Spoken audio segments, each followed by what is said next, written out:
A selfless servant. That's how friends and family are remembering Michael Lewis. He was that North Texas pilot who tragically died in that plane crash this past Thursday in McKinney. And tonight we spoke to his friend of 5 decades who says Lewis was a light to everyone he met. To friends and family, Michael Lewis was a devoted husband, father, and grandfather. I can't tell you how touched I've been by Mike through the years. For Amy McDonald, Lewis was also one of her oldest friends. He was such a gentle giant, always had the biggest, strongest, most wonderful hug for you, always had a twinkle in his eye, always had a positive word to say. McDonald and Lewis met freshman year at Denison University in Ohio 50 years ago, both selected to be part of a choir called the Denison Singers. Let's go on.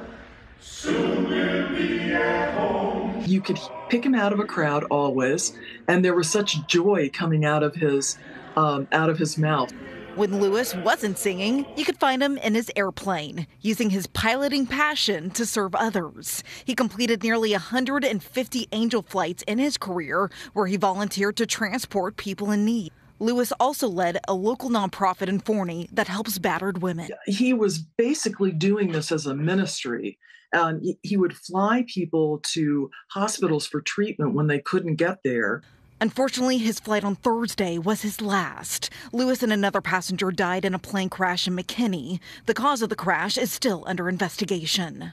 Very sad and very emotional and just still in shock and disbelief. Lewis's son Benjamin telling us he was a true adventurer, philanthropist, follower of God, best geologist, and amazing pilot. Some say it, but truly, my father is a legend. His legacy will live on through everyone's life he touched.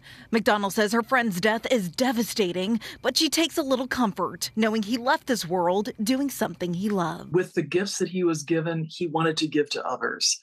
I will always remember him as just a warm soul, one who always had a ready hug, and just an incredible person.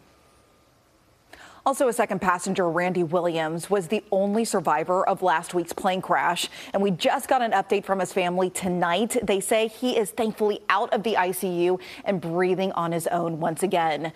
Randy still has, of course, a long road to recovery ahead, but his family says they're grateful and they're hopeful for all this good news.